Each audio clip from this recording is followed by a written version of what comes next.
नमस्ते। मैं डॉक्टर नीलम अग्रवाल गीता एवं गीता प्रवचन में पुनश्च आपका स्वागत करती हूँ। 18वां अध्याय चल रहा है। विनोबा जी आगे कहते हैं, राजस और तामस कर्म त्याज्य क्यों है?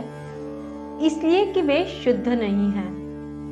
शुद्ध न होने से उन कर्मों का कर्ता के चित्त पर संस्कार पड़ता है, परंतु अधिक विचार करने पर पता चलता है कि सात्विक कर्म भी सदोष होते हैं। जितने भी कर्म हैं उन सब में कुछ न कुछ दोष है ही। खेती का स्वधर्म ही लो, यह एक शुद्ध सात्विक क्रिया है, लेकिन इस यज्ञ में स्वधर्म रूप खेती में भी हिंसा तो होती ही है। हल जोतने आदि में कितने ही जंतु मरते हैं। सवेरे दरवाजा खोलते ही सूर्य का प्रकाश घर में प्रवेश करता है, उससे असंख्य जंतु नष्ट हो जाते हैं। जिसे शुद्धिकरण कहते हैं वहां भी मारण क्रिया ही हो जाती है। सारांश, जब सात्विक स्वधर्म रूप कर्म भी सदोष हो जाता है तब क्या करें? मैं पहले ही कह चुका हूं कि सब गुणों का विकास होना तो अभी बाकी है। हम में ज्ञान, भक्ति, सेवा, अहिंसा, इनके बिंदु मात्र का भी अभी अनुभव नहीं है। सारा का सारा अनुभव हो चुका है, ऐसी बात नहीं है। संसार अनुभव लेकर आगे बढ़ता जाता है। मध्य युग में एक ऐसी कल्पना चली कि खेती में हिंसा होती है, इसलिए अहिंसक व्यक्ति खेती न करे, वह व्यापार करे। अन्न उपजाना पाप है, पर अन्न बेचना पाप नहीं। लेकिन इस तरह क्रिया को टालने से हित नहीं हो सकता। यदि मनुष्य इस तरह कर्म संकोच करता चला जाए तो अंत में आत्मनाश ही होगा। मनुष्य कर्म से छूटने का जो विचार करेगा, त्यों कर्म का अधिक विस्तार होता जाएगा। आपके इस धान्य के व्यापार के लिए क्या किसी को खेती नहीं करनी पड़ेगी? तब क्या उस खेती से होने वाली हिंसा के आप हिस्सेदार नहीं होंगे? अगर कपास उपजाना पाप है तो उस उपजी हुई कपास को बेचना भी पाप है। कपास पैदा करने में दोष है, इसलिए उस कर्म को ही छोड़ देना बुद्धि दोष होगा। सब कर्मों का बहिष्कार करना यह कर्म नहीं, वह कर्म नहीं, कुछ मत करो, इस प्रकार देखने वाली दृष्टि में कहना होगा कि सच्चा दया भाव शेष नहीं रहा, बल्कि वह मर गया। पत्ते नोचने से पेड़ नहीं मरता, वह तो उल्टा पल्लवित होता है। क्रिया का संकोच करने में आत्मसंकोच ही है। तो आइए आगे कुछ श्लोक पढ़ते हैं। अष्टोदश अध्याय से 11वां श्लोक चल रहा है।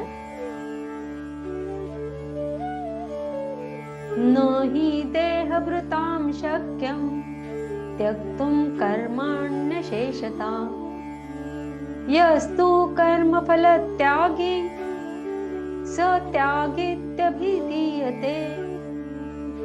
क्योंकि शरीरधारी किसी भी मनुष्य द्वारा संपूर्णता से सब कर्मों का त्याग किया जाना शक्य नहीं है, इसलिए जो कर्मफल त्यागी है वही त्यागी है, यह कहा जाता है।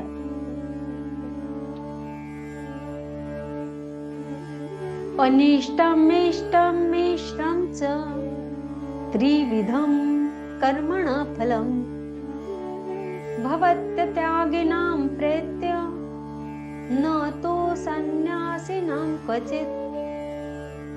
कर्मफल का त्याग न करने वाले मनुष्यों के कर्मों का तो अच्छा, बुरा और मिला हुआ ऐसे 3 प्रकार का फल मरने के पश्चात अवश्य होता है, किंतु कर्मफल का त्याग कर देने वाले मनुष्यों के कर्मों का फल किसी काल में भी नहीं होता।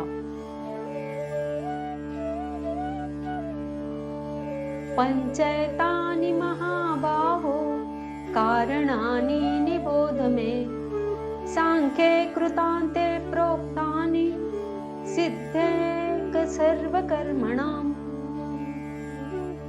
हे महाबाहो, संपूर्ण कर्मों की सिद्धि के ये 5 हेतु कर्मों का अंत करने के लिए उपाय बताने वाले सांख्य शास्त्र में कहे गए हैं।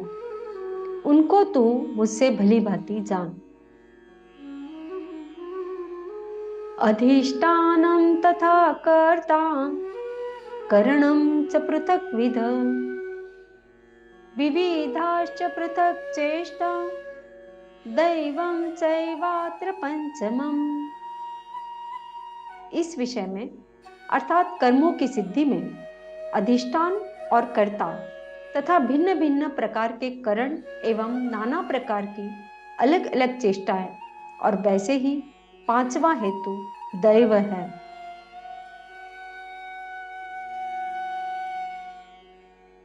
शरीर वांग मनोभि यत् कर्म प्रारभते नर न्यायं वा विपरीतं वा पंचैते तस्य हेतवः। मनुष्य मन, वाणी और शरीर से शास्त्रानुकूल अथवा विपरीत जो कुछ भी कर्म करता है उसके ये पांचों कारण हैं। तत्रैवं सति कर्तारम् आत्मानं केवलं तु यः पश्यत्य कृतबुद्धित्वान्न स पश्यति दुर्मति। परंतु ऐसा होने पर भी जो मनुष्य अशुद्ध बुद्धि होने के कारण इस विषय में यानी कर्मों के होने में केवल शुद्ध स्वरूप आत्मा को कर्ता समझता है, वहां मलिन बुद्धि वाला अज्ञानी यथार्थ नहीं समझता। श्री कृष्णार्पणम।